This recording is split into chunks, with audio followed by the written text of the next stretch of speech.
All I'm saying is that you cannot be out there roaming around and visiting the prisons at night in a Baldur's Gate. It's foolish and dangerous. I'm fine. I trust in Saloon's radiance, and I know that all love alive under her light shall know her blessing. Also, the guards know me well enough not to cross me, and the ministry's important, Marco. I don't like this, Dahlia. I don't like this at all. Marco, you're a warrior warrior. A good friend, but a warrior warrior all the same. You ever notice how night gives evil free rein? It roams and it consumes and it victimizes the common folk of the city, and you're asking me to let it, when I can bring hope and I can lift the cloak it hides under. Look. Can we just say that you're strong in character, but weak in body? You never once, not once, beaten me in arm wrestling. We can't all be consumed with the impulse to run and to jump, but yes, I will admit, I'm not strong. But that changes nothing for me, Marco. I turn to the moon and say, Loon is my guide. Oh, far it be from me to doubt the Moon Maiden. But at least let me assist her in keeping you safe. Look, this belt will give you strength greater than mine. Please wear it when you go out, and if you do, I will not complain again. Thank you, Marco. How about another rematch? Malachi Freeman, Procurement and Recovery Specialist from the Blackfoot Tribe. Most people have my profession confused. Let me kindly explain it to you. I am a procurement specialist. Sometimes the things that I have to procure are mundane things. Plants, herbs, maybe the occasional letter. Sometimes other things are more difficult to procure. Like special kind of information.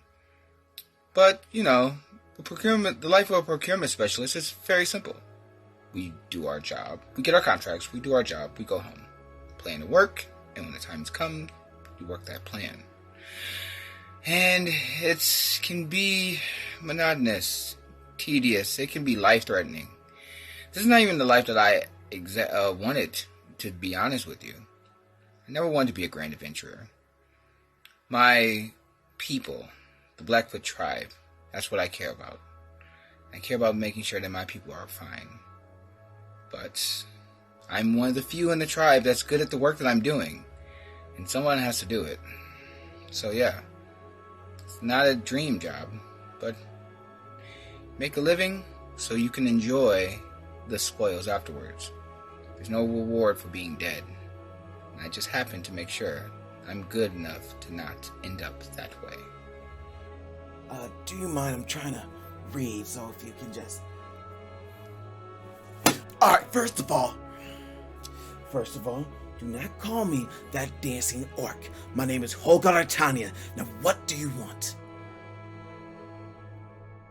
You want me to perform right now in front of all these people? Do you hear a drum being played? Do you see a bird clown right now? Huh? Do you see a talking robot? Oh, you don't? Well, how about you leave me the hell alone? That's great. You got the guard come. Well, hi, what do you want?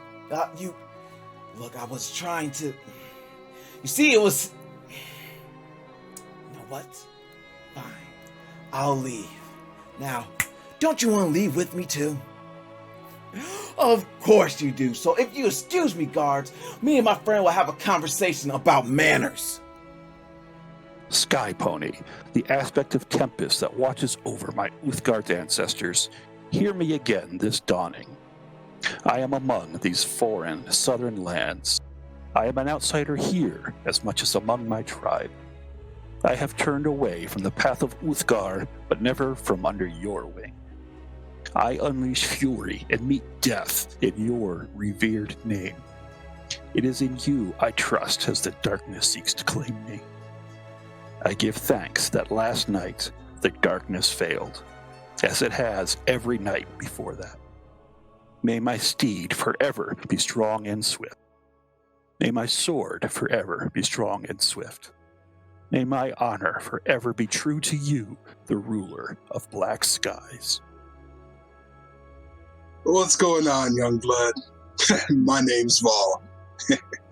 So what's your type?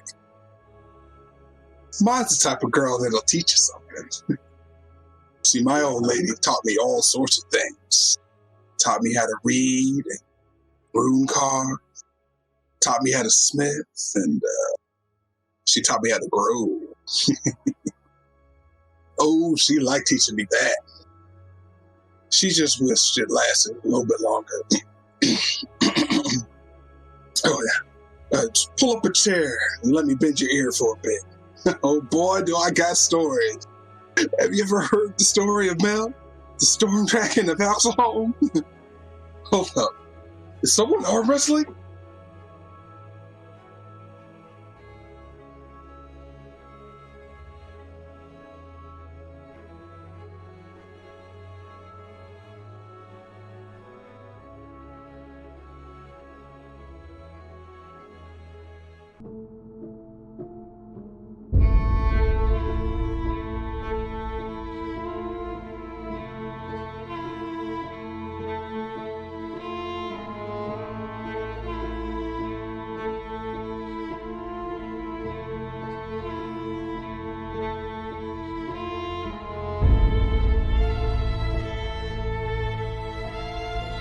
A Goliath and an Asimo walk into a tavern. Huh? It was funny in my...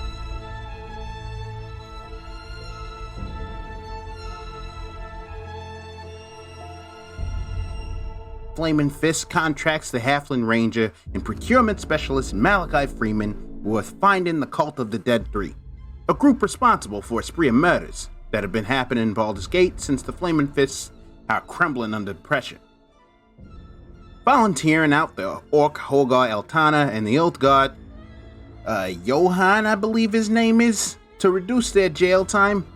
Malachi also runs into Lady Dahlia of the Saloon Temple and her associate, Vol Pimcrag, who also agree to come along to help the inmates follow through on their commitment.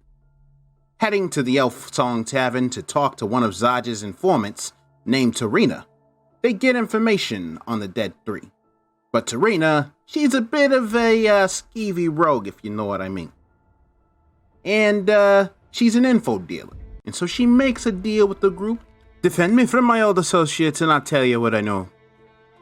And lo and behold, the members of Tarina's old crew, the Uncivil Serpents, show up a few hours later, looking for that conniving bitch, the one that calls herself Tarina.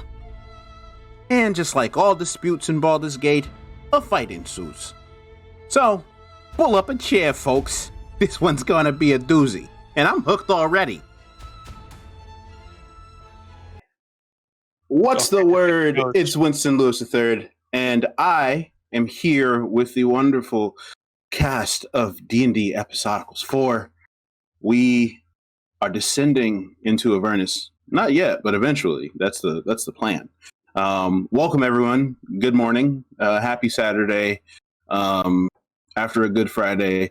I'm Winston. I'm the GM, and I look forward to playing with these wonderful folks. Let's introduce ourselves, and I guess we should probably figure out how to do this. Shay, introduce yourself. We'll do alphabetical order. Hi, I'm Shay. I do music. I'm running text, so my brain's going like, and I'm Leo. I like long walks down the countryside. And that's me.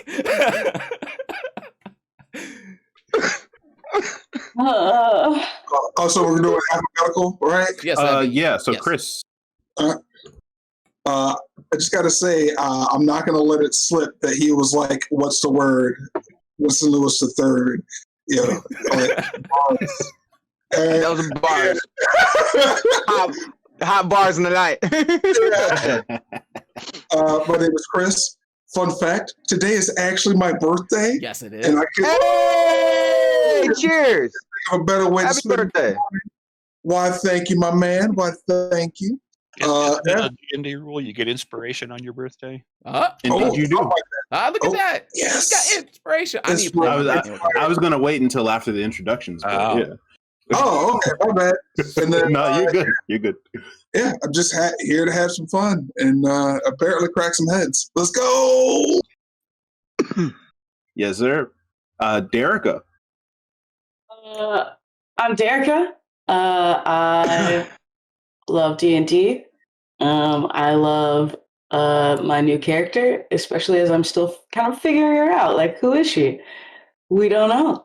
We will find out together. And yeah, I'm actually currently mind blown that, okay, Sarah, stop setting up lunch dates during my intro. Thank you. I'm currently, my mind is blown by the way that Shay can be a crazy character and run tech. So I'm pretty impressed. So yeah, it's pretty great. Hal. Good morning, everybody. My name is Hal. We do a lot of stuff on RIM. Excited to get into this new game. I'm having a lot of fun with Johan. Had a lot of fun with Jedediah back in the first campaign, so happy to be here doing this again. The OG. And Lawrence. Hello. My name is Lawrence. I'm also known as Ananzi101 on Twitch, where I stream semi-occasionally. I will be putting up my streaming schedule sometime soon. And political activist at times, political commentator, international street dancer. I do a bunch of stuff. And I'm here playing with my friends here, and I'm excited to be on RIM and do all this crazy stuff. And I am so sorry, Hal, that I'm going to keep shooting you with arrows. I just want you to know. We were talking about ways to mitigate the curse before we got a couple ideas. I am so sorry. I just want to know that I'm just sorry. Well, I just like to say that I love how how Dahlia is apparently just a problem wherever we go. No matter where we go, someone's like, "Fuck, it's this chick again." Like, I don't understand why that's the case. Like, You are the Jehovah Witness of this group. So that's no. Everybody sees you. That's not even true. I mean, the Baldur's Gate is a hive of scum and villainy, and if you're trying to make it anything different, people are going to have certain feelings about it. That's just how it is, you know. That's just how it be. I just laughed at a Shay's character just says, "Hey, preacher lady," and I'm like, yes, that was the "Hey Auntie" of the stream right there. Hey Auntie. Oh, Chris, happy birthday, my friend. Yes, you indeed get inspiration. You get a free inspiration and a free and a free auto hit for your birthday. Ooh. So, whoever the foul-mouthed gent is, that's so funny. Everyone in the chat, give him a D20. He definitely been hooking up. Yes, shower him with gifts. Yes. You all can impact the stream by donating bits, channel points.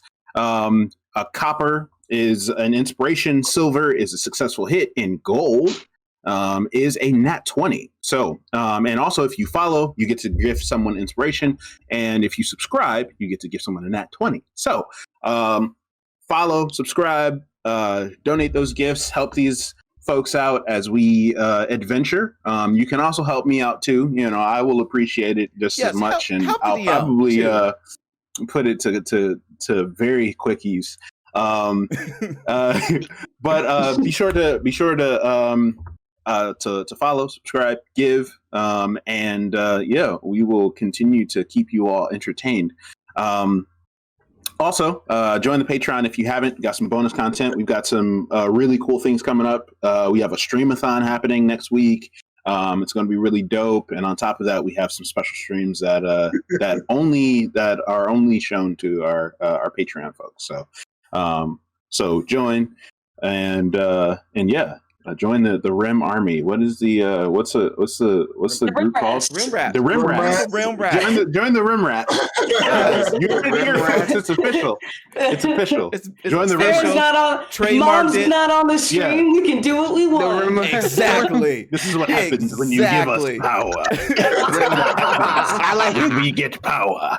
So I like the rim.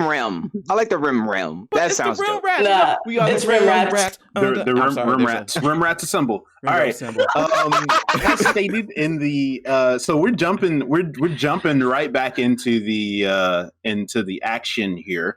So when we left off, the group went to talk to the Captain Zodge's informant Tarina, and Tarina agreed to give them information on one condition, that they would protect her from her old associates. And so the uncivil serpents showed up and are causing quite a scene. And as it stands, 3 of them have been knocked out and downed in this fight so far. And I believe that we were at the top of the order with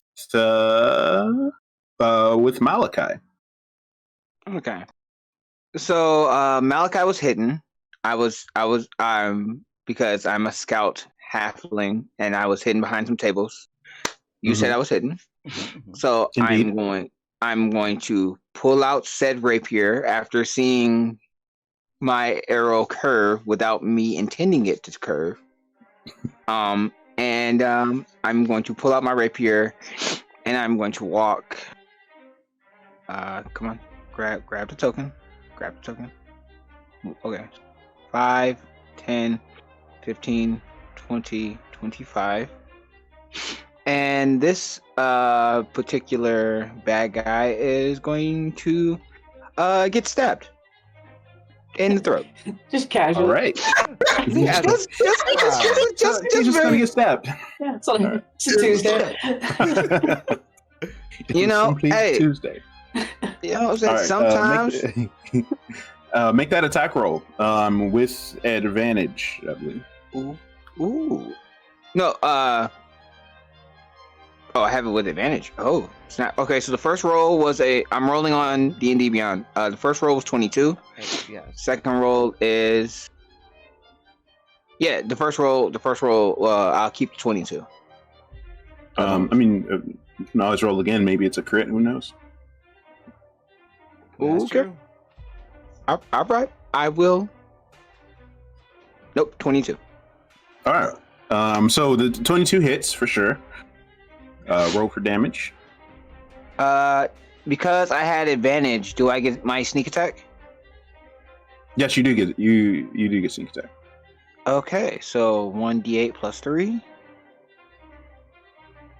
5 that's 5 rapier damage with the sneak attack. Okay. And yeah, so you go for this. So you go for this guy's throat. 10. Yeah. So 10 altogether? Okay.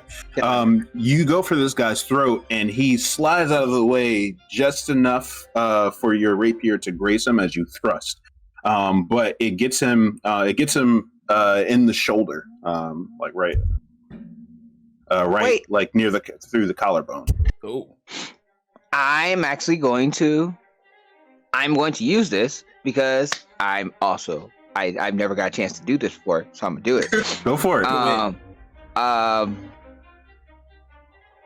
I'm going to mark this person as my favored foe, and when I hit a creature with an attack, you can mark that foe, mark that target as your favorite foe for 1 minute, or until you lose concentration. Like if you're losing concentration, but the first time on each of your turns that you hit your favorite foe, and deal damage to it, and do damage to it, including when you mark it, you do an extra 1d4 damage. So I'm about to do that now because I'm marking him. Okay. So he takes an extra 1 point of damage, and he is marked as my favored foe. Okay. What is what is like your symbol? What does your symbol look like? Because there is a symbol that that when you mark your foe, it kind of like burns into their forehead. Okay. The symbol is the symbol of my the symbol that I have marked. It looks like a arrow, like a serrated arrowhead. Got you. And so there's this there's kind of like this light just kind of like emanates from his head, and he doesn't really notice it, doesn't really feel it. But as you stab him, you notice like the energy. There's like an energy that kind of comes out from this arrowhead, and just kind of like strickens him as he kind of contorts, and he falls to the ground. Are you attempting to kill him, or are you knocking him out? I am just gonna knock him out. I'm gonna knock him out. I'm not gonna kill him. I'm just pistol whip him. Just gun butt. So he got you. Pommel. So pommel. So you stab him, and you know he avoids the lethal a lethal stab, and then with the energy that comes from your mark, he falls down unconscious. Okay. So that guy is taken care of. The mark is your bonus action, right? The mark was a part of my attack. It said when I hit. Okay, cool. Do you want to do anything with your bonus action? Wait, can I do something with my bonus action? Wait, what can I? I'm a rogue. I can do stuff with my bonus action. A bunch of them. Like, action. Yeah, there's a lot you can do with your bonus action. You could attempt to hide again. You could disengage. You can, is there anything? You're currently not engaged with anyone. Fair. Because to remind you guys of the setup. So this guy stayed at the table. He was in the bar and he just kind of stayed at the table. And this guy was supposed to be kind of like the guard of the tavern, but he's just kind of hiding in this room back here. So those were. It's just a random patron that saw this kicking off and was like, "I'm gonna finish my coffee." Okay, Iceberg Slim over here. Iceberg Slim, for real. Yes. I'm going to, with my bonus action, I'm going to dash, and because I'm a scout halfling, I can hide underneath my friends. So that's what I'm going to do. I'm going to go 5, 10, and I'm just going to hide under the table. I'm just going to be under the table because I'm small. Hopefully people don't see me. I always forget you're a halfling. Could you make a stealth check for me? Oh yeah, sure. I got you. I have advantage because I'm oh snap! I rolled a 1, but I'm a halfling and I can re-roll. Oh snap! Halfling luck. I got a 21. Well, that's completely different. All right, so yeah, they definitely see you. No, I'm just kidding. So you successfully kind of dash and get out of. You kind of use the chaos that's happening to get away and he trips, but he goes, "Look over there," and everyone looks. And when they look up, he's just gone. Malachi, with that being your turn, Val, it is your turn. Vol. And I think that I believe that you still have this guy grappled. The dead eye, the guy with the eye covered. He's still grappled. All right. So I have this guy grappled, and then what? So Vol is going to kind of lift him up a little bit, and then he's going to be like, "Where's your manners? Get off the table!" And to kind of like backhand this guy off the table. Okay. All right. Make an attack roll for me. Attack roll.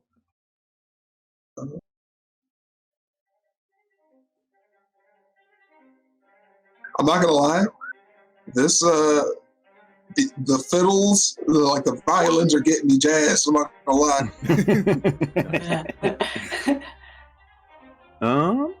That is a 14. I have inspiration, so I'll roll it again. Indeed, Yes, you do. will.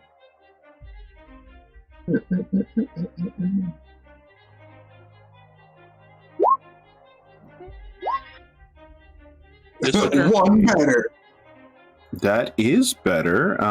That is going to hit. Let's go. Give me that damage.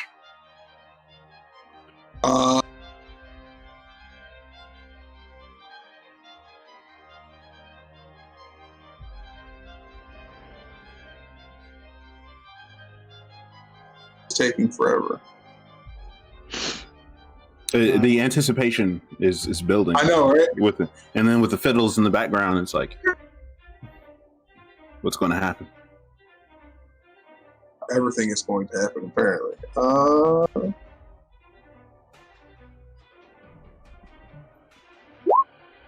There we go. Right.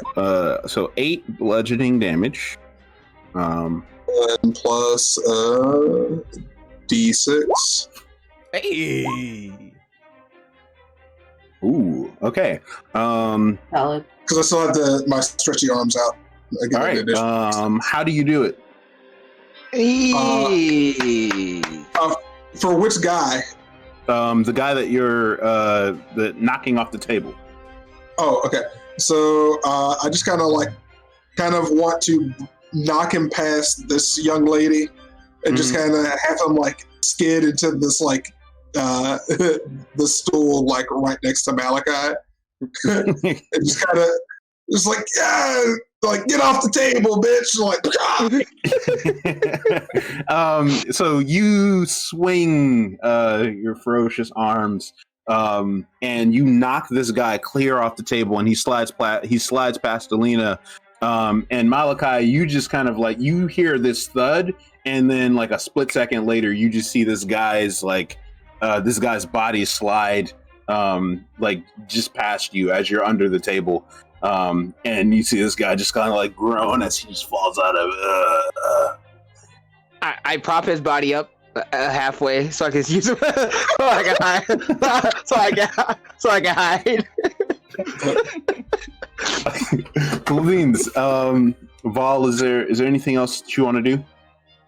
I'm going to hold this guy for and just be like, stop this madness now. And then as I say that, I'm going to action surge and then slam him into the sky right in front of me. Okay. I will just go ahead and use my auto hit. Okay. Yeah. So you. Let me see. Okay.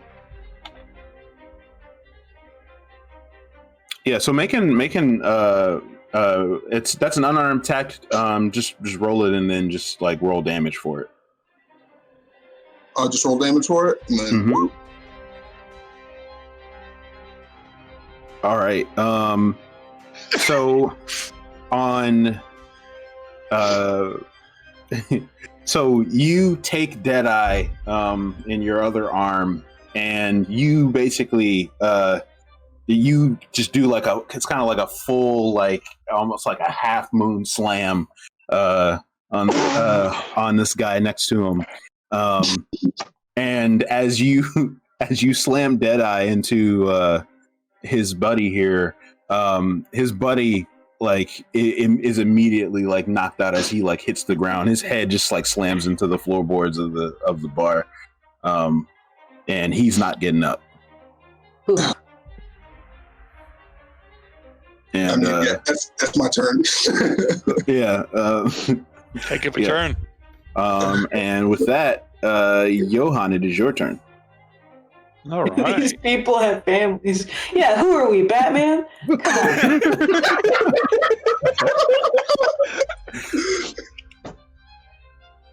on. Well, I think I will. I don't know if my Apparently pink we went are. through. I will Yep. attack that guy. Cool.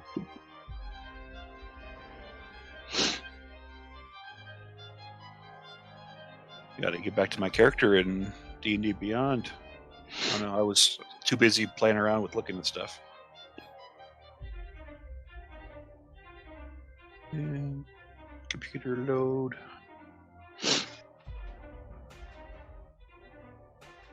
Really? I'm sorry, guys. I should have. Okay, we are ready. You are all good. I heard it beep. I don't know what I got.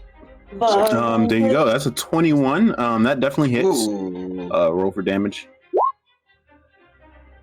I don't know why that happened, but either way, it's the same number. Is it one-handed or two-handed? Yeah, because a longsword can be used one-handed or two-handed, so it rolls both.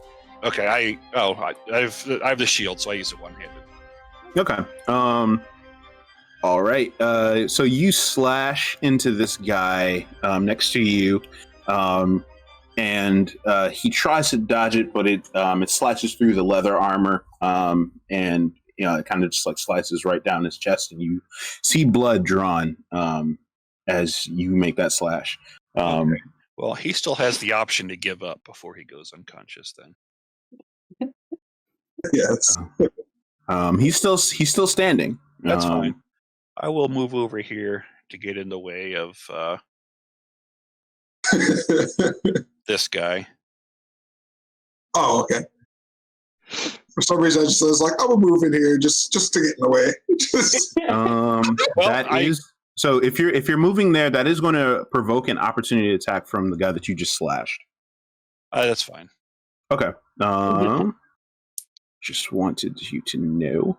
He is going to take his mace and attempt to. So he doesn't want to give up. It surely doesn't seem like it as he lets out a wah, and Wah! it's kind of like a little Waluigi thing going on here. It's like you want to be an orc. I'm assuming that a 6 does not hit you. Not even if I tried to get it to hit.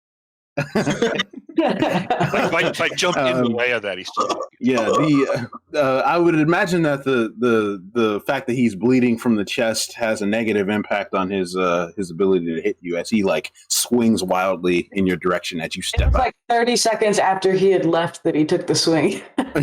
Yeah. So as he makes a wild swing and a miss. Is there anything else that you want to do with your turn? I may as well action surge and attack this other guy now too. Yeah, which one is that? The guy who is not being grappled. Okay, cool. And I will say you ought to give up too. That goes through. Hopefully it did. That hits. That is a 7. Could you make a persuasion check or make an intimidation check for me? Intimidation check. Okay.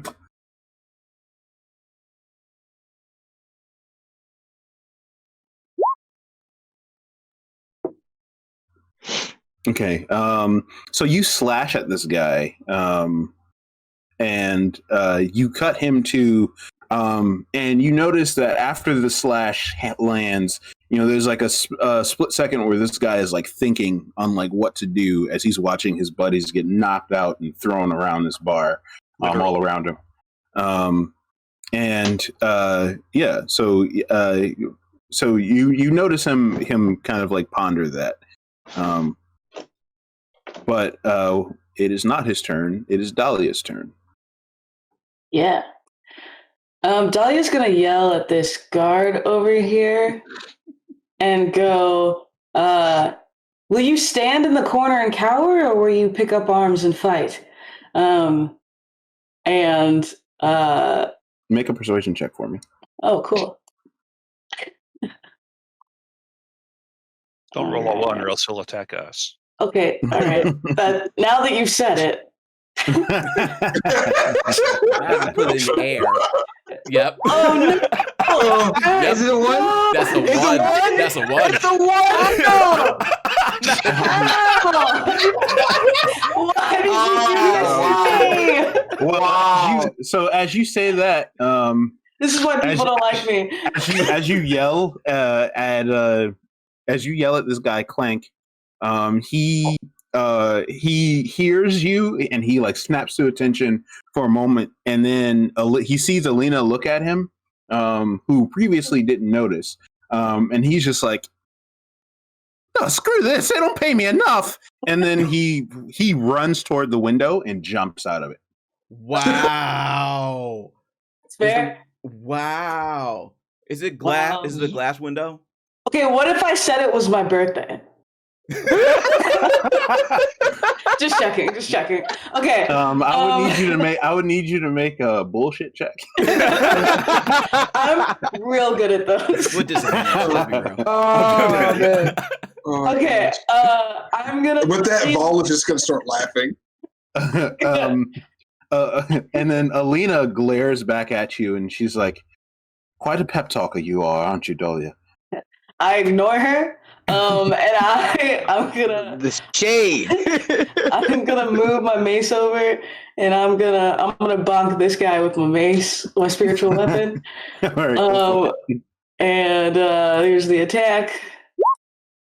that definitely hits. Sweet. That is 6 force damage. Thanks for believing in me, chat. And then as my action, man, I can't believe my life. Okay, as my action, I'm gonna cast a 2nd level bless. Okay. Hashtag bless. And I'm going to bless all 4 of my companions. And so I put it in Roll20 chat in case you want to know what bless does. But you are all currently blessed. And Dahlia says, may Saloon shine on you like the stars in the night. And I bless them. And that's my turn. And thank you, Reverend 00, for for Derica's support. Thank you. Okay, all right. I mean, it's not wrong, but it's rude.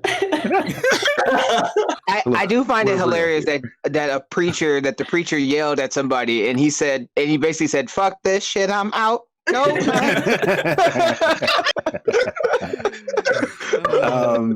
With that, it is this bandit's turn.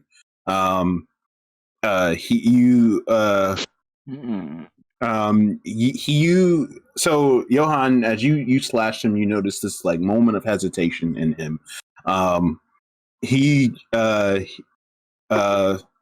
He just kind of like looks around. He looks at his boss being grappled by Vol, and he looks at his buddies laying on the floor. And he just drops his sword, and he's going to try. He's like showing that he's like trying to like bow out of the situation. He's going to attempt to move.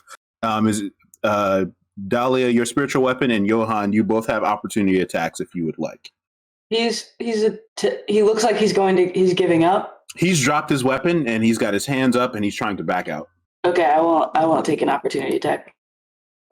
It would be dishonorable. All right. So he's gonna move back and out. He has to like squeeze past Skuna, who is like standing outside, and Skuna has just been kind of like, not my problem this entire time. but it is nonetheless awkward as this bandit tries to like excuse me, like tries to like get out of the door. None of my business. None of my business. Not my pig, not my farm. So, but yeah, that bandit just like once he gets past Skuna, he just darts out of there. I like to imagine that he does the thing in black churches where you gotta put the finger up while you getting out the.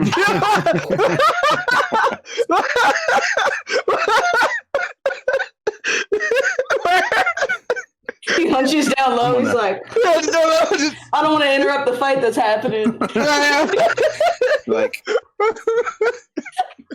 I'm gonna be real. This just isn't for me. Okay, so that is it is now Deadeye's turn. He's going to try and pull himself from Yuval. And just as a reminder, he can only take an action or a bonus action or a movement. That is correct. Because of Mind Sliver. Oh my god, that's nasty. Whip. Yeah, Mind Whip. Yeah, he's gonna try and pull himself away from Yuval. That's all he's gonna try and do.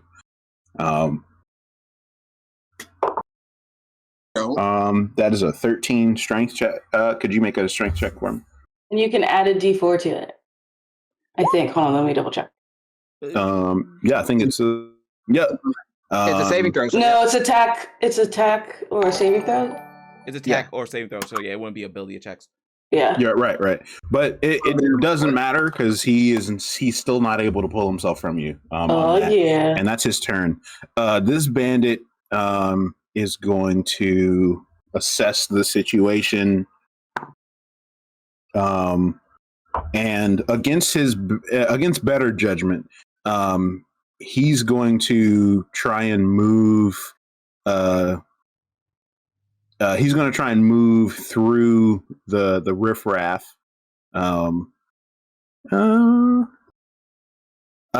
Thank you, Raven Shadows, for the follow. You may choose a player or the GM to give inspiration to. For the record, it is Chris's birthday. It is Chris's birthday. This is true. It is not Derica's birthday. It's not my birthday, but I need all the help I can get, apparently. Because D&D likes to troll me. That's the story it wants to tell. So you guys notice this bandit just kind of like slide past, and he's like, his eyes are like darting around, and he sees Tarina for a moment across the bar, and he's going to take a javelin and hurl it in her direction. Rude. Very rude. Oh, well, she's within 10 feet of me. But he doesn't know that. And as he hurls this javelin, you... oh, no, so as he... Oh, I thought... I didn't realize that was her. I thought over here was her. Oh, no. Yeah, she's not within 10 feet. Yeah, Tarina is here.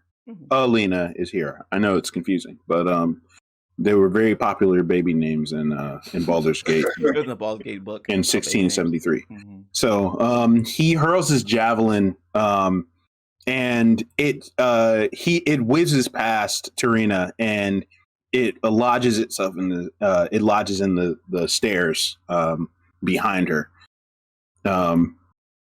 And she says, and she just kind of like, she looks at the javelin in the stairs and looks back at him, and she's like, "You chopped cunt." And she pulls out a crossbow and fires it at this guy, and hits. And that does crossbow fight. I thought she was gonna pull out like a front lock pistol.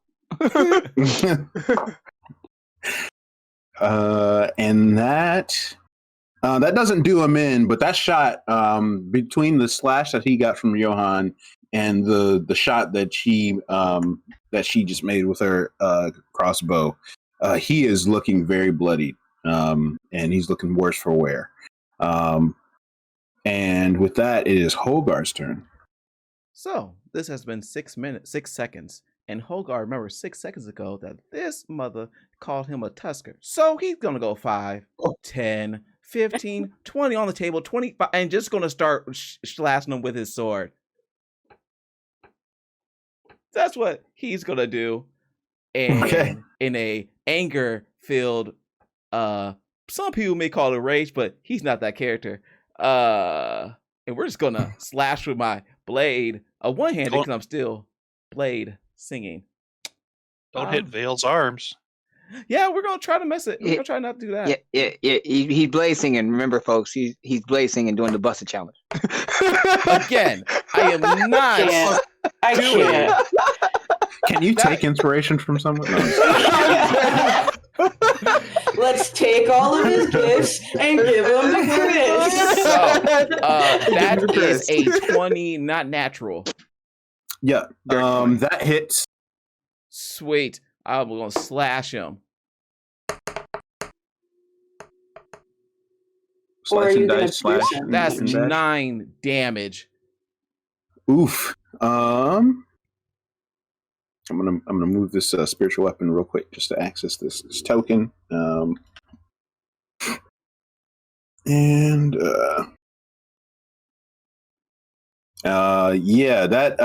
That slashes him.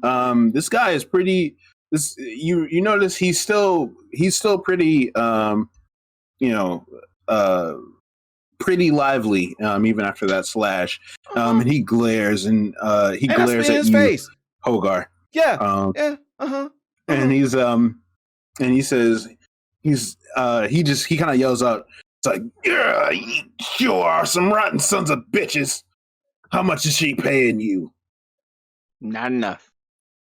I'm right now, like, if I could take a second shot, I would, but I'm saying words in my mouth, in my head, that is not allowed to say on stream, but I'm saying those words. Beep, beep, beep, beep, beep, is beep, beep, beep. There's a lot of beeps. Like, you think you hear a Hogar, car is that horn. your turn? That's my turn. Yeah. Would you like to take a bonus action to swear? No. I'm just- No. I need him to roll to swear. I guess he would say that Screams can't hear is, and that's why when you die, I'm gonna take your body, use it as kindle to burn down your whole boat.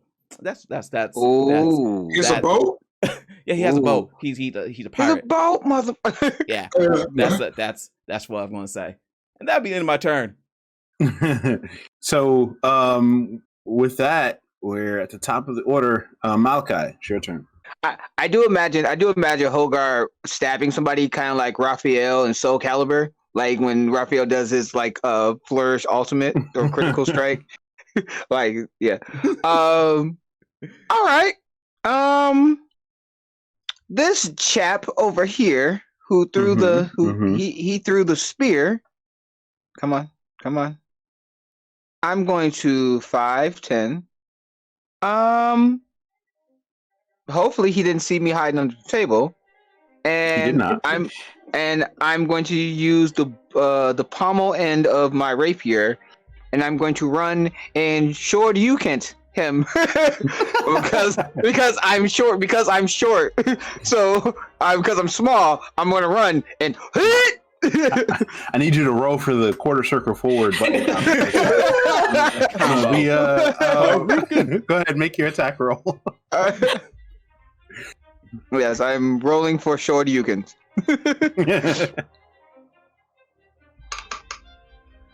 Actually, down forward. I got a 24. Okay, yeah, that hits for sure. Roll for Alright. damage. I that's the one part about favorite foe that I don't like. I can't move my mark, but it is still good. Do I still get sneak attack on this? Or Yes, you do. oh, Attacking from stealth. Oh, that means I had advantage. I'll roll again. Yeah, you did. Yeah. Well, the other one's 21, but it's okay. So the first, I don't know what my damage roll was. I just rolled 10. it. Okay, it was a 10. And then I roll sneak attack. Plus 6, so 16 points of short you can pummel damage. so for those that are that do see Malachi jump out from behind this table, you see him do kind of like a barrel roll over to this guy, and as he like stands, he kind of like vaults out of the barrel roll with the back end of his rapier right into this guy's chin, and you see this guy like lift like a good 5 feet off the ground as Malachi like uppercuts this guy, and he just kind of like his body does like a full like like a full it's like a parabola, like the trajectory of this guy like hitting the ground. It's like straight up, straight down, and everyone in the bar hears slams. "Pop goes the weasel." And the you notice the guy sitting at the table, like nursing his drink with sword in hand. He just kind of turns around and he's like, KO. And then he just goes back to his drink. Fatality. That wasn't a KO. Fatality. Okay, so that's 5. So I love the thought that he's just there to narrate what's happening. Dog, can you imagine the story that he tells? He's currently writing a novel. He's here for inspiration. Malachi, is there anything else you want to do with your turn? I'm going to that was 5, 10, 15, 20. I'm going to hide under Hogar or behind Hogar. I'm a basically what's that thing when you hide behind somebody, like directly behind them, like you're basically their shadow. yeah. I'm going to do that behind Hogar, and I'm going to roll, and I'm going to use my bonus action to hide.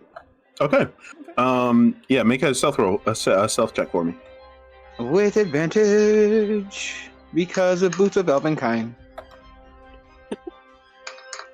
One of the best uncommon tools in the game. I got a 17.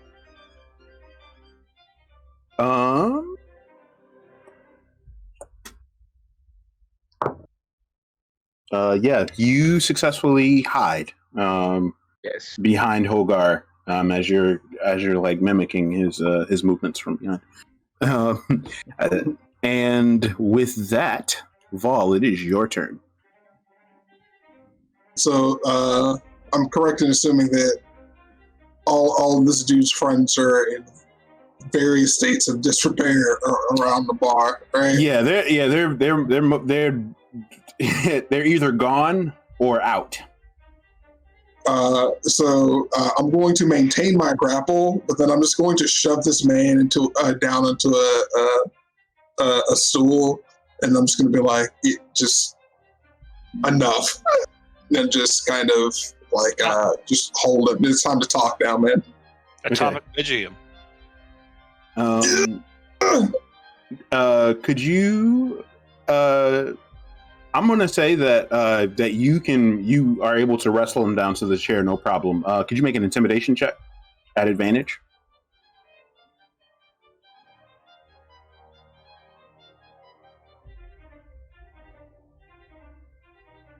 Green one.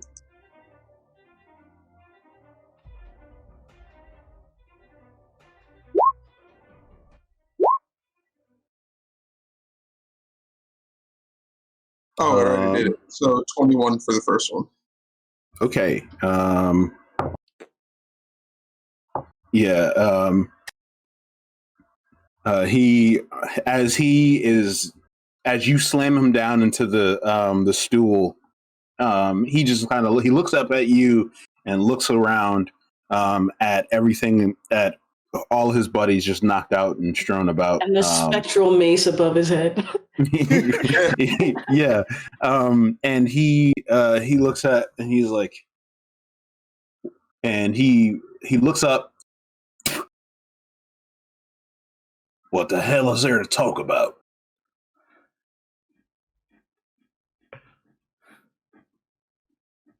And he kind of looks around, and Ball just kind of like laughs at this, and he's like, "Yeah, did we actually need him for anything?"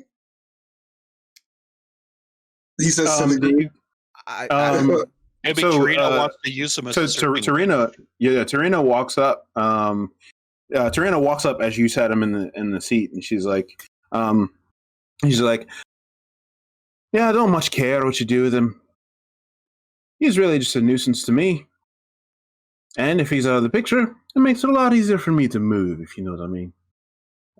And she says, she looks him in the eye, and she just says, "No, it looks like Philly and all the others. They're not around, at least not for long." And she says, "You got a choice, Deadeye. You can walk out of here with your tail between your legs, and be fortunate enough to know that you walked out alive. Or I can run you through right here and now, and be completely justified. It's your choice." And Deadeye you just can see the malice in his face, to know that he was bested. He looks up at Tarina, and it's just like, "You slinky bitch. What's to say I won't come back? You'll be looking around. There are other folks in the Uncivils that'll also have your head." And she Well, looks in the back. meantime, Ball's like, "Well, in the meantime, you can buy us all drinks," and he starts to run his pockets. Like, All right. You just started pocket checking this dude? You started pocket checking this dude? he tried to give him an out. We tried to give him an out, and he's like, "Fuck you. We'll be back." I'm like, "All right, well then, might as well drink." Run your pockets, man. You find. Could you make an investigation check real quick? Investigation. He said, "Pocket check, son." I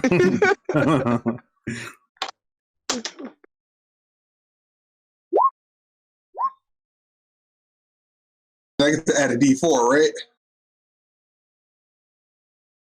Yes, you're Since I couldn't use it's gotta be that's a Billy check. You got saving throws and attack throws. Yeah. Fair enough. Just attack his coins then. Yeah. I attack his pockets so his coins fall out. I believe what's the third? What's the word has frozen? Or at least I can't hear him. Yeah, Winston crashed. He's asking if we can go to break. Yes.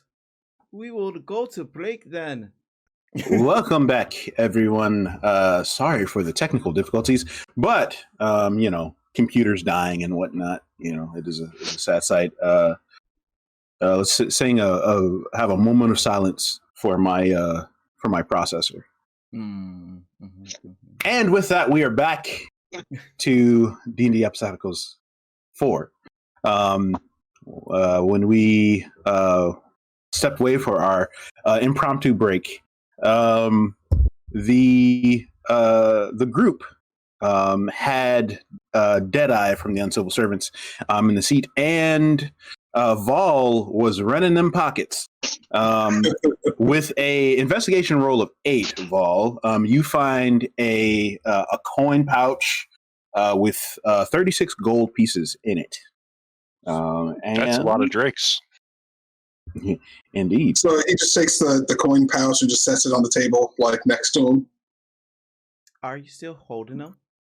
Oh yeah, like Sweet. I'm assuming I have him like just like both.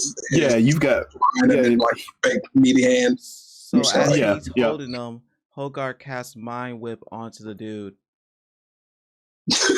Okay. He has to make an intelligence saving throw. All right. You're about to kill him. Really? He's surrendered. Uh-huh. You're about to kill him. Really? Really? That's what happened? That is a 15. I think that might save. Let me see. Let me go back to D&D Beyond. Nope, he needs 15. Sweet. So after that, I'll wait 6 seconds, and then I guess the fight's not over if you still have spell slots. Yeah. So I'm gonna cast Mind Sliver. Wait, Are you kidding me? What does this look like? Are you kidding me? I have my sword. I have my sword on the ground. I am like, and so you want to call me something? Anytime I hit the table, you see like sparks of like purple going to his mind, and so that's the first one. So you want to do something, huh? And then the second, and then when I do that, you see his head start hurting a little bit, but he's not. But it didn't work, and then I'm like, oh, so you don't want to listen, and that's when the sparks come back from my hand, and then I do Mind Sliver, which is a cantrip.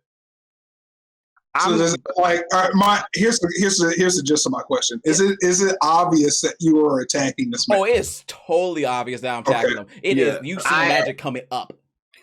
Okay. After the second time, Malachi will grab Hogar and try and get him away from the table. And as he do, since Mind Sliver is a vocal component, he's gonna cast Mind Sliver and make him do another int save, saying, "I told you I was gonna use your body as tinder." That's a 17. All right. I mean, they're cantrips. I am dragging Hogar away from this situation. So Alina does step forward as her bar is currently littered with bodies. Not unconscious bodies, and you are beating the crap out of her table. Well, he grabbed me away, and the other one was vocal. She doesn't. Well, she doesn't grab you away. She doesn't touch you or anything. Mm-hmm. But she just walks up and she says, "If you don't mind, we have a little bit of cleanup to do. So if you could take your business outside, that would be much appreciated." Will do. Hogar, bring your ass. I would love to take this outside. Hogar, bring your ass. I'm literally grabbing Hogar and trying to pull him outside. And so it's just hilarious image of like a halfling trying to pull an orc out of the that's what's happening. That's what happening. And I am going to let it. I'm going to take a minute and just let it happen. I'm just going to go. I'm more going that way as he's dragging, and we are outside right now. Yeah, I think Dahlia in the meantime does not, now that the situation has kind of calmed down a little bit. Dahlia is like, okay, this is none of my business, and is currently casting mending on the bar tables or anything that had gotten broken in the fight. Okay. All right. Having Dolly around, she's always useful after a mix-up. All right, I've got to ask. Did you say this guy has an eye patch? He does. Are you gonna take it? Well, is it fancy? Because if it is, that I might have to, just because it's a thing now. So there is. So it's kind of like a. It's kind of an auburn red eye patch with a. There is kind of like a silver threaded. All right. Serpent stitched into it. All right, I think I have to do it then. So, So do you? What do you want to do? I just take it right off of him. Yep. So as Hogar is as Hogar. So Val, are you like helping Hogar take this guy outside? Oh no, I think Hogar was getting pulled by Freeman without me having him, me reaching for, Oh, okay. Yeah, okay. I don't think I am actually So no, I'm not. I'm still holding him down in the chair, and then I'm just taking stuff out of his pockets. We only got to the coin purse. If there's anything more. Yeah. Okay. Just trying to get a feel for what y'all want to do. Johan, you with very little effort, you take the eye patch off of Deadeye's. I mean, it has to face. happen.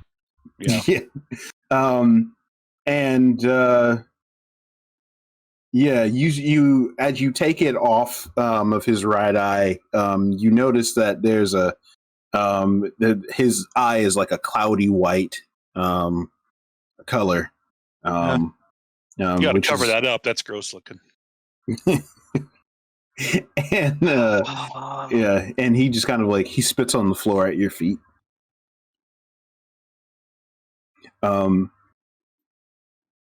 Vol, you take the coin purse with the gold in it.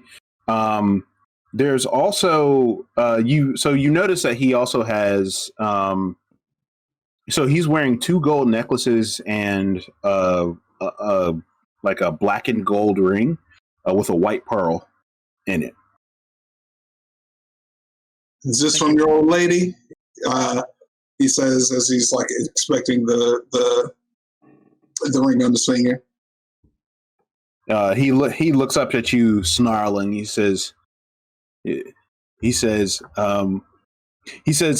"My only mistress is the sea, buddy boy, and unfortunately, bitches like this that'll pull one over on you." As he looks at Tarina. Right. It looks like a fine enough lass. You gotta work on yourself, my man. At least that's what my old lady told me. And then he screws the ring off of his finger and puts it next to the coin purse, and then starts going for the necklace and whatnot. If Malachi puts his head back through the door, and he yells to the rest of y'all, if y'all not gonna kill him, let him go. He's already beaten. Hogar gonna say, yes, please let him come outside. Hogar, bring your ass. And me and Hogar are walking away from this. Tarina just kind of walks. She starts stepping towards the steps, and she says, "Do what you want with him. I'm done here." Oh, Tarina, you still owe us money. Yeah. You come to my office, and I'll make sure that you're covered. All right. That Hogar. Vol kind of lets Vol what's his dude's name? Deadeye? Yeah. He lets Deadeye go, and he's like, the gold's ours. Life's yours. You spend it wisely. And he kind of slaps him on the butt as he kind of on with you, lad. He just glares at you, but he also realizes the situation he's in, and he knows, he knows better. He knows he's been beaten, and he just he heads towards the door, sullen and beaten, and he heads out of there. Hogar. As he walks out, I'm saying, "No, Hogar, you see him. You see him." You see him head out of the tavern, and he slides past Skuna on his way out, and you hear him kind of muttering expletives under his voice, Frank, and just kind of walks down the road. Hogar is going to just casually walk back into the bar. He's gonna see everybody else. It's right there. He is going to go to like a corner, like where there's a seat in. Mhm. He's just gonna simply pull out like a hand drum and just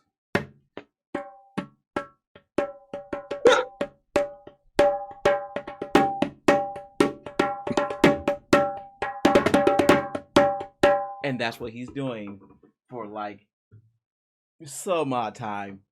Could you make a performance check for me? I will. Boom.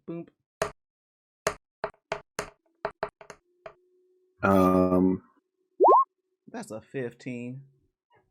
So the I feel like he as he's sitting there I feel like if as Shay has the real instrument and plays it, he should always get advantage to performance checks. the DC was, because of the drum, the DC was very low. As you're kind of like, as you're playing away, just kind of like in the corner, the guy who is like sitting there nursing his drink, and a group of folks from as people start like trickling back downstairs, you get the attention of the folks in the bar, as they begin walking towards you, and they begin just kind of like tossing coins onto the table that you're playing on, onto the table that you're sitting in front of. I look at the coins and I look at them and I'm like, thank you. That's appreciative. If y'all can just give me like a moment, I even will play. If the lady who was playing on the stage wanted to play jam, do a little duo, we can. I'm just playing right now just to calm down, and so. But I appreciate y'all. I appreciate each and every one of y'all. The people are, they start grabbing ale, and Alina, she heads back to the bar as she's like begun cleaning up. After she's cleaned up a bit, and a couple of the other folks are like helping clean up, she heads back to the bar,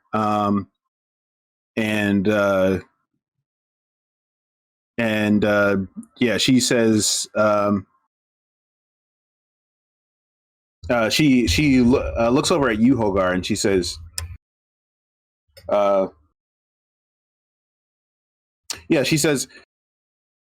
well, I believe that I have a debt to pay. Ale for you and your friends, even Dahlia. That, you know what? I was saying that. What was that even Dahlia about? With anger, with a little greed in mind. I don't try to be that person. If you just give me something that's really sour, and then use the money they just put on the table to pay for it, I'm good.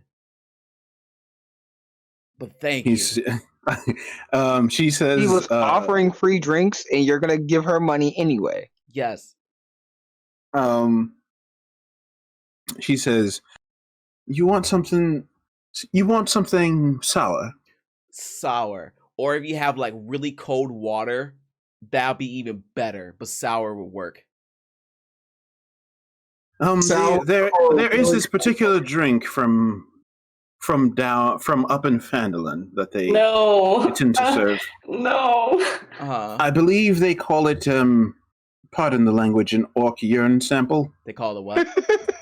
An orc urine sample. I knew that was coming back. Yes. Yes. What in particular is in an orc urine sample, if I may ask? I'll try it. Hogar gives you like the dirtiest, meanest face as you try to walk on the bar. We're gonna have to talk. Me and you are gonna have to have a conversation anyway. I'm gonna get a drink.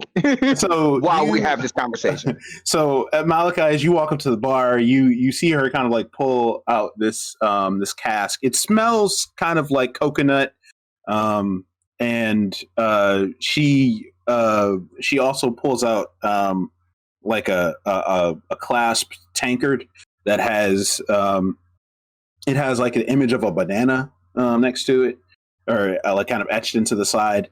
And she begins kind of like pouring it together, and as like this yellow and green mixture kind of like pull together,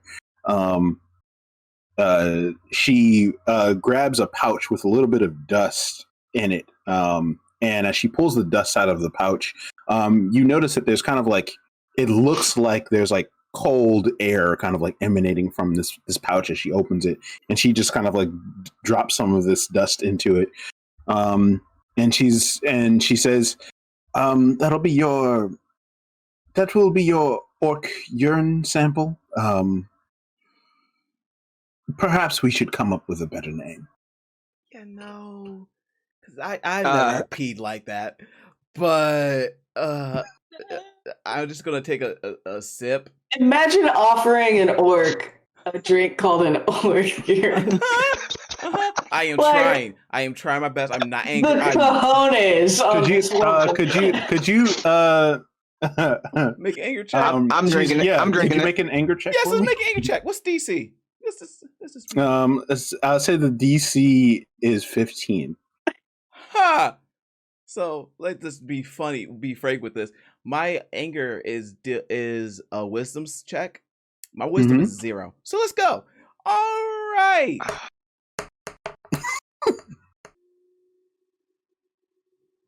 Yeah, that's a 10. I throw the drink across. I throw that drink on the bar and I say, I am so sorry. I drink it. Oh, it broke. The glass broke probably. I will clean that up and I'll press digitation at. The glass completely shatters and it just kind of it spills out all over the counter. I will try to like go around and press digitation like, sorry, this is triggering. Cast mending on the glass, and then I put my hand on Hogar's shoulder, and I'm like, "Hey, let's, Freeman. I hope it's okay. Do you mind if I take him and talk to him for a sec?" We're gonna have to have a group family conversation. meeting. Yeah, we're gonna have to have a family group conversation. Look, I'm talking to everyone, our group. Look, Rob. Okay, defending ourselves when people attack, fine. Giving him his life, but taking his possessions. You know what? I have no problem with that. Attacking a man that's already given up, I do have a problem with. Well, the man who gives up calls me a Tusker, you're gonna have a lot of problems, my dude. Because that's family table talk. I will not have you embarrass me in front of Alina and Skuna and Farina over here. Okay. I'm sorry. I just met them. Dolly's cool. I just met all these other people about 5 minutes ago. I'm so sorry. We have some things to work out. Hey. Anything else? Hey, chillax. I vouch for you to get you guys in here. All right. I vouch to get us in here, and we're making a bad show of it. Please respect this. All right. We're gonna finish having this conversation later. I am gonna finish my drink though, but we are gonna finish having this conversation later. Okay. After we go get our money. We're gonna get our money. We're gonna help fix up this bar. We're gonna have a good time in this bar, and then we're gonna have a conversation after. Sound good? Right. Does sound good? All right. I'm just gonna start. Sure thing, again. Please do. I like the beat. Angrily yelling, I like the beat. Keep going.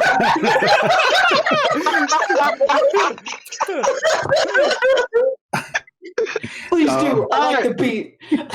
So I'm going back upstairs to go get our money. So all together, of the money that was on the that they tossed onto the table, Hogar, there were 4 gold pieces and 50 silver pieces, 57 silver pieces. Yeah, I give her all for the glass and for my rude behavior. It's like that's yours. I did fix the glass. I know. That was rude of me. You know what? It's your money. Do what you want to do. Thank you. So yeah, it's your money. Use it when you need it. That's all you. I am My money. What's in sorry. your I'm wallet? usually not angry like this. I usually am not angry like this. I'm sorry. I have Berkshire settlement. All right, so as you Okay, G. Whitworth.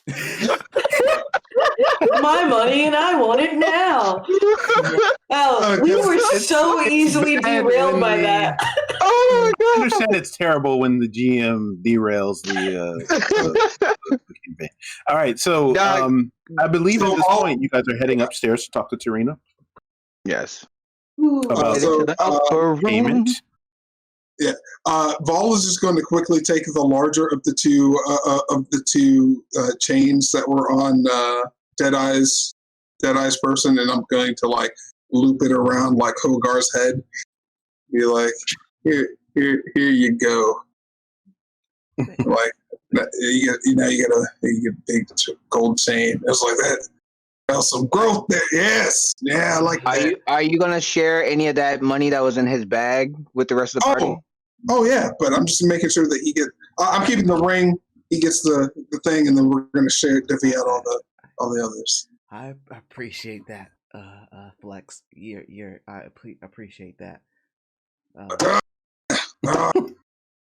Keep with that drum, and then he's gonna go upstairs and try to get some money. So you guys head back upstairs to Tarina's room, and at this point, you notice that people are gambling again and playing Baldur's Bones. You walk into Tarina's room, and she opens up a small chest with coins in it. And you see her like meticulously like counting coins, tossing them in 5 little coin pouches, and then she like slides them all across the and just kind of tosses them on the crates that make up her desk. And she says, "Well, took you long enough. You don't see people taking a long time to get money that's owed to them." Don't you owe us some information as well as the money? Yeah, but pay comes first in this world. At least for me. How much money does she give to? 25 each. Yeah, if you can take your pouch, and it should be 25 each. It should be. So should we check it? Yes. Yeah. I need each of you to each of you, if you will count your coins. Give me a really quick intelligence check. Somebody count my coins. I'm not there. Do I do investigation? Is it been investigation or just give me an intelligence check? I'm gonna use my inspiration. Are we still blessed?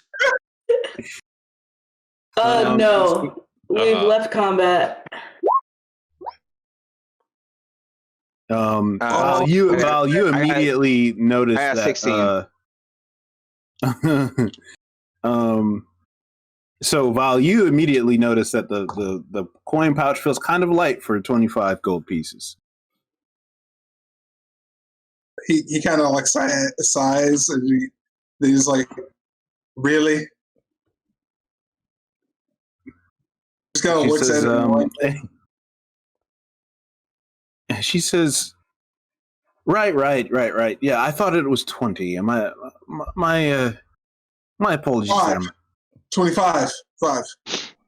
And then she slides an additional 25.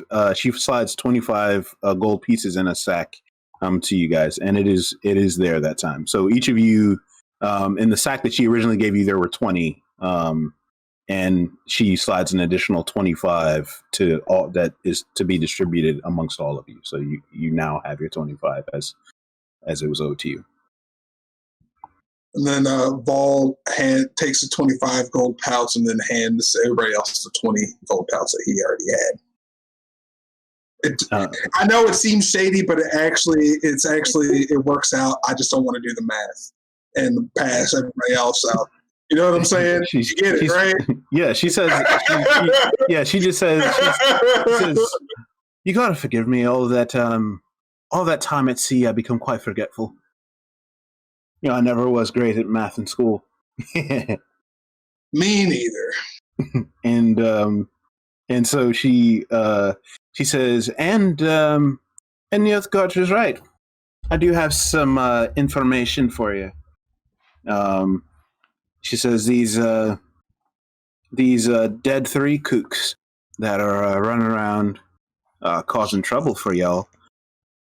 Yeah, from what I understand, there's a few blocks northwest of here. There's a bathhouse. It's more of a front. People aren't getting clean there, if you know what I mean. They're How dirty are they getting? well, dirty. I would say dirty enough to serve 3 dead gods. So like the fun dirty? She chuckles and she says, "Well, if murder and swimming in pools of blood is your idea of fun dirty, I don't want to have fun with y'all." Not like. She says, this particular bathhouse is, I've seen followers of the Dead 3 coming and going from the bathhouse for some time now. Probably about the past week or so. About as long as the Archduke's been gone. And from what I hear, my sources tell me that there is there's some sort of secret door inside that leads to a collection of old catacombs that run beneath the city. That's probably where the killers are hiding. Is the secret door in the bathhouse, or? It would be in the bathhouse. Okay, cool. Does that mean that there's a secret tunnel? Yeah. I was waiting for that to happen. I was waiting. It was in the back of my head. Indeed, that. And as she hears you belt this out, she's secret tunnel. Is that the song that you Baldur's Gate types? Is that a euphemism for something? No, it's like one of the biggest hits on the charts right now. Have you not heard it? No, I can't say that I'm acquainted, dearie. Oh man, look, when Hogar calms down, I'm sure he'll sing it for you. You can spare me the time. I think that I do think that our business here is about done. What is the bathhouse called? She says, Dirty as hell. Sorry. Yeah, she says it's called the Nymphs Pool. The Nymphs Pool. That is a good name for a bathhouse. The tagline is "For when you're dirty as hell," though. They're not getting the fun dirty over here.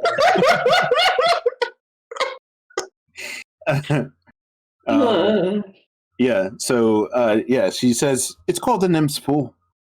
There are images of nymphs that are on stained glass that are about the building.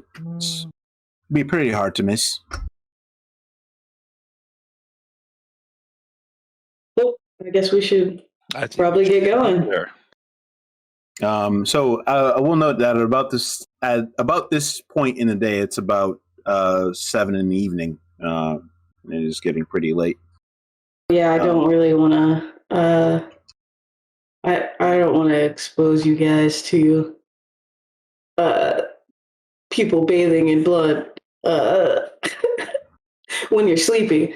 That's some stuff you need to be wide awake for. So, do you know of a place where we can get rooms for the night? She Start a just brawl, kind you of can stay she in just jail. kind of yeah she just kind of like motions. She's like just go talk to Elena. She'll get you right set up, and I'm sure that she Yeah. will be. I'm sure that she will be more than generous, seeing as though you just saved her bar. All right. Yeah, I'm gonna. While you guys get that all figured out, I'm gonna go for a walk. It's about that time. Oh, it's about that time. It's about that time. Oh, yeah. It's about Okay. that time. The moon time. I get it. All right, so I'm gonna go downstairs and give Hogar his cut of the funds because he's still downstairs playing the drums, right? Yes. Yes. So Vol is going to make sure that his buddy gets set up, and he's actually going to stay in the bar and then grab some food from Alina and whatnot. Okay. I go talk. Yeah, I go talk to the owner of the bar to get us set up with some rooms. Get us, 5 individual rooms. She says that'll be 5 gold pieces.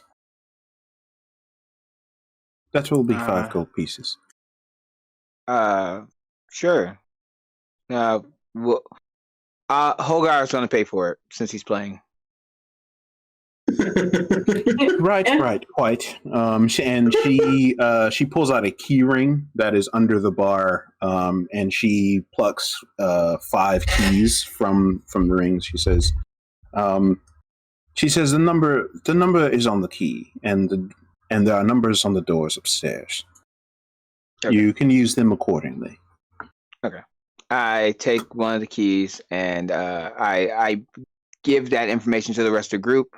I take one of the keys and go to my room. Okay. Eat anything, man? I'm gonna eat after I get settled. Then I'm gonna put my stuff down. Then I'll come back down and eat. Grown boy like you's got it. Eat something. I'm 29 years old. Look, I know I'm Come short, up to my shin. but jeez, look, I'm 29, man. I also need you, Malachi, to make a Constitution saving throw for me. Oh, Jesus Christ.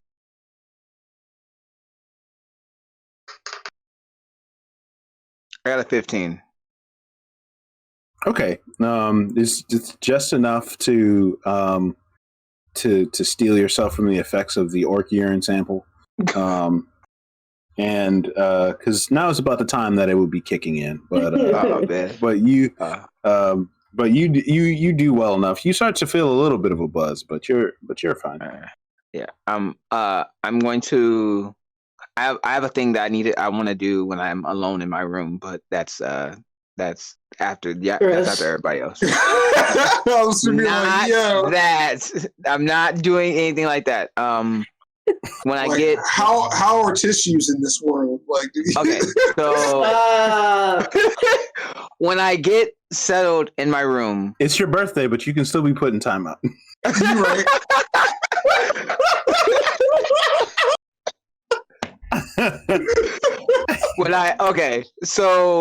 When I get in my room and I get settled, there's different figurines that I pull out of my bag.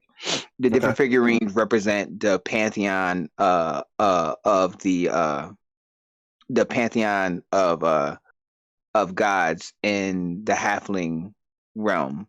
The ones that it looks like the most worn is the moon goddess Awilix, the luck goddess, the goddess of luck, and I forgot the patron, the goddess, the god of all of them. I forgot their names. I forgot Lawrence forgot their names. Malachi knows. He just sets them out and does a little prayer and tries to get himself right. I thought for a second that you were like, the god of all of them, Lawrence. I was like, no. Okay, no. Interesting stuff. No, Lawrence forgot the name of the different pantheon gods. It's just that it's a group of them. Malachi, gives his prayer, like does his does his prayers and whatever. And so gets- Yandala, I Yeah. believe is like she's like it's called Yandala's Children. That's the name of the pantheon. I Yeah. believe. Yeah. So yeah, and Lawrence is a member of this band. No, Lawrence is not. Okay, cool. So, Awelix, the moon goddess, she's a part of that. got you. All right, so as you so what does this like typically look like for Malachi? He puts the different symbols into a a triangle type shape. Mhm. Or like a crescent moon type shape. He takes some incense, he burns a little bit in the middle of it, and he just gives thanks and blessings. He sits and pray and like meditates for a little bit.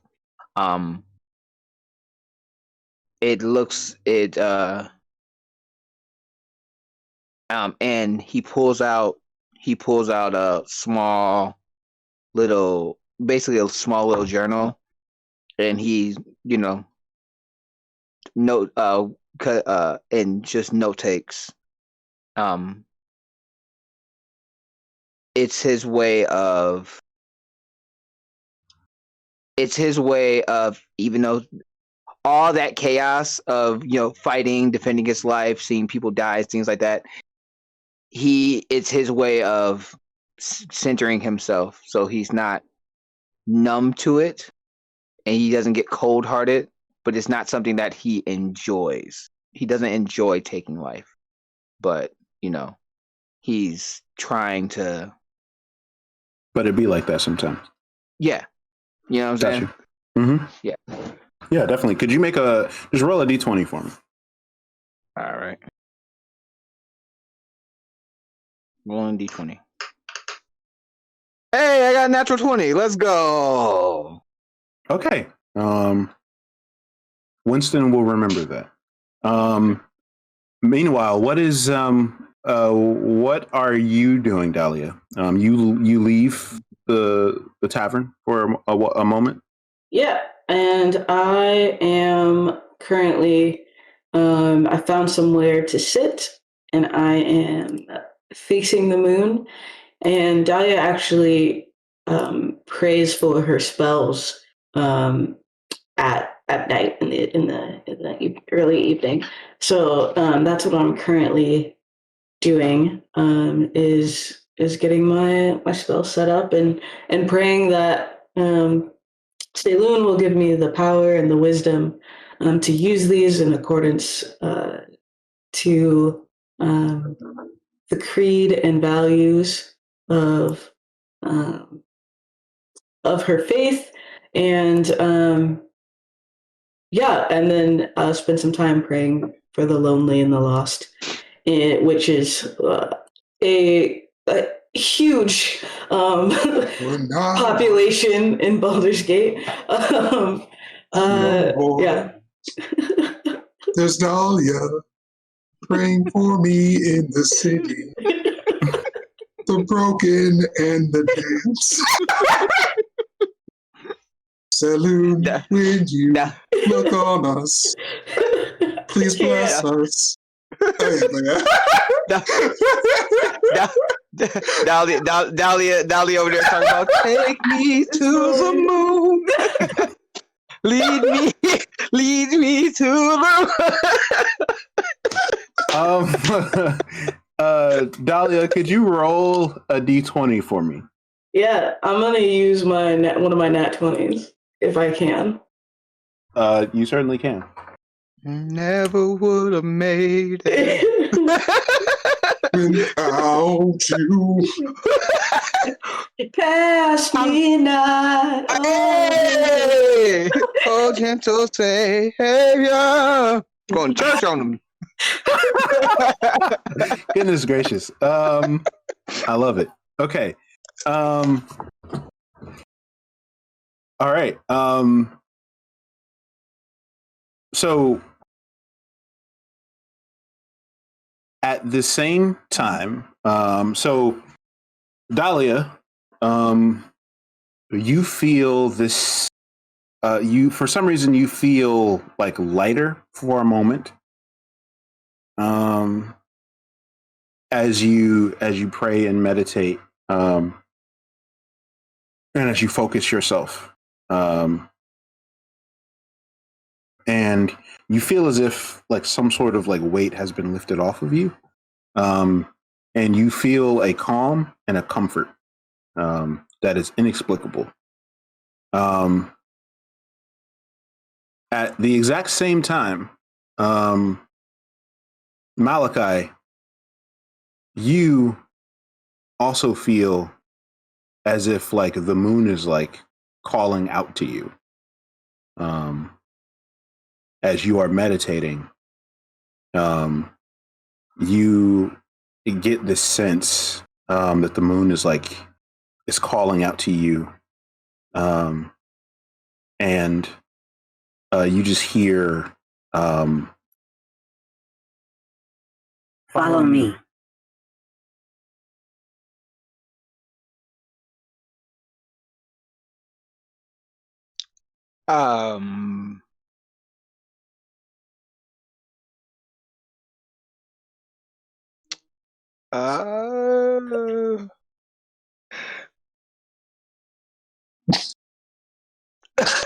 One of us. I don't know if I'm. I don't know how. One of us.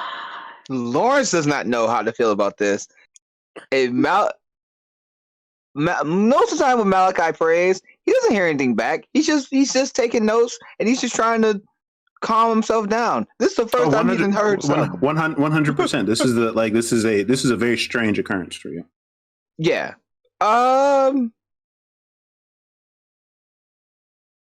Who is talking to me? Like he looks and get the who this is.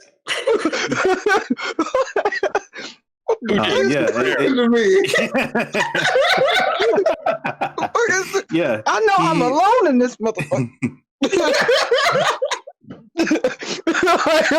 Yeah. And you look around. There's nothing. But you get this sense. You feel like some level of like levity as you hear this voice, but you are also very there's a high level of like fear and kind of like uncertainty into what just happened. Okay. Hogar, what are you doing currently? Hogar is right now. By now, because it's probably been 10 minutes, I probably cast ritual cast Unseen Servant, and they're playing the drums right now.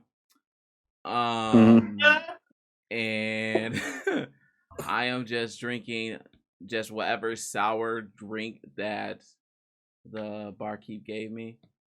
So if your Unseen Servant is playing, could you make a performance check at advantage for me? Sure. Advantage. I didn't do advantage. I was roll again. That first one was an 18, and the second one. Okay, we'll keep that 18. All right. So you see this dude with his hair is kind of like tied up in kind of like a braided ponytail, and he's got a pretty like thick beard. And he is enamored at these drums that appear to be playing by themselves. Like he doesn't seem to like, this is something that he hasn't seen before. And he's like sitting there like, yo, B, y'all seeing this? And he's like motioning to like everyone else at the bar. And he's like, yo, bro, how you do that? How are you doing that? And like for as the Unseen Servant continues to play, like he just like gets up and he's like, yo, and he like walks around the bar. and it's like, bro, what is this? What? You gotta tell me how you do that, bro. You gotta tell me how you doing that, bro. How is you doing that? And then he gets up. He's like, yo, you got magic, don't you? You got magic, don't you? Where your magic come from, bro? Where your magic come from? Yo, you gotta give me that. You gotta tell me how you do that, bro. That's crazy. I just show him my sword that in this gem that's glowing right now. It's saying, yeah, and as soon as you lift up the sword, he's just like he tries to like grab at it, and he sees it's like, bro, that's hot. Who made this for you? Yo, who's your connect? Who's your connect? You talk to Johnny down in the dock district? No. You talk to Donnie. You talk to Donnie down in the dock district, though. Wait. Yo, he'll hook you up though. He'll hook you up though. I got some linings on him the other day. Man, he gave me the service. It was dope. By any chance, was me sitting there just playing drum can count as a short rest? If it can't, it can't. But I was wondering. I'll say that counts as a short rest. It's been a couple regain, hours. I'll regain like spell slot, second level spell slot, and then I'll cast suggestion. And I said, wouldn't it be nice if you say those things, but not like near me though? Like you say those things like over there. It'd be cool and just enamored by it, but not just so close as to me. Is that a wisdom save? That is a wisdom saving throw, I think. Yep. Yes. That's a 14. Yeah, he fails. Okay. And he's like, so you see him, he's like, yo, that's right. I gotta tell everybody else about this, bro. Like bruh, I'm gonna put you on though. Look, I got a dude, like Elfsong Tavern is cool. I like Alina. She does her thing. But I got a dude. I gotta talk to my boy Grit. And he like starts walking away. And he's like, as he's walking away, he's like pointing back, like, that dude though.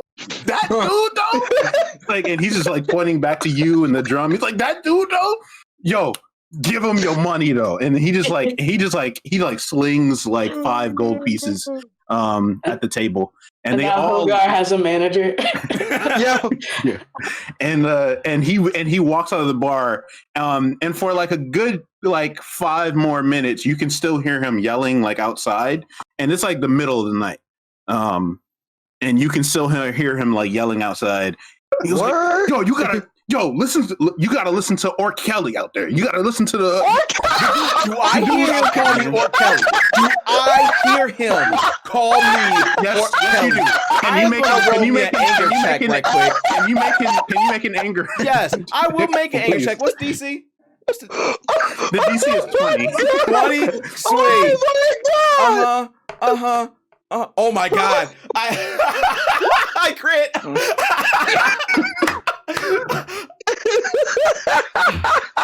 It takes every part of me.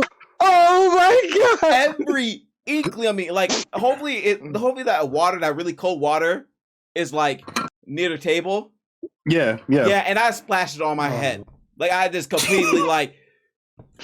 You splash it on your head, and then, like you can visibly see water evaporating as you splash it on your head from like the sheer rage that you're and the anger that you're withholding. My man said Orc Kelly. And so Can I get your number? My chest. So Orc Kelly? Eventually the guy's like the voice kind of like fades out and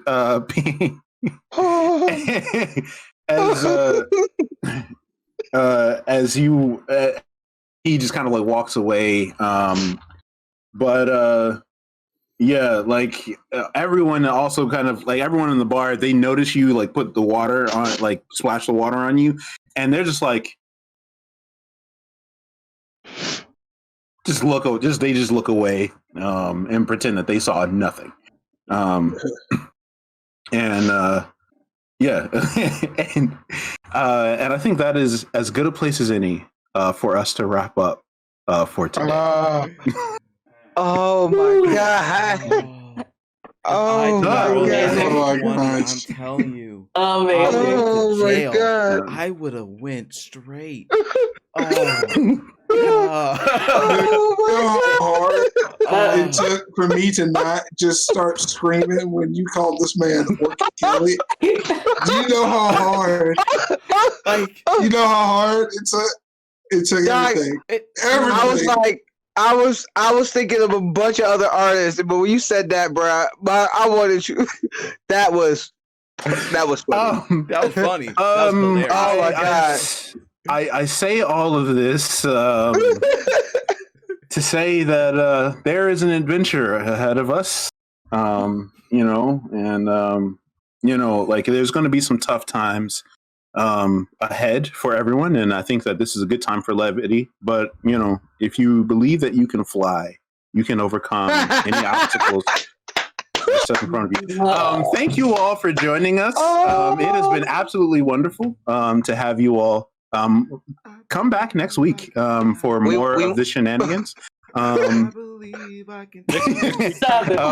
We went to church. We went to church with Dahlia and Pass me not. If you enjoyed this stream, there are a number of other phenomenal streams that occur on here at Rem Alternus. On Monday nights at 8 p.m. we have Paranormal Albany, which is inspired by the Dresden Files. Tuesday, 7 p.m. we have Shadowrun, Chicago missions. Thursday at 8 p.m. we have D&D Episodicals 3, Stormlord's Wrath. That is in Phandalin after Episodicals 2. So joining some recognizable locales if you follow Episodicals 2. Friday night we have Community Game Night where we invite our community, the Rim Rats, to play community games on Friday nights. Saturdays, of course, you have us here, 10 a.m. Central Time, D&D Episodicals 4. And on Sunday, at 7 p.m., we have D&D 5e Like Clockwork, which is using the world from Coddlesworth's Clockwork Circus, which will be coming to you soon. So, if you enjoy Rem, remember to follow, subscribe, join the Patreon to get exclusive content. Join the Rem Rats. It's official. That's the term now. Join the Rem Rats.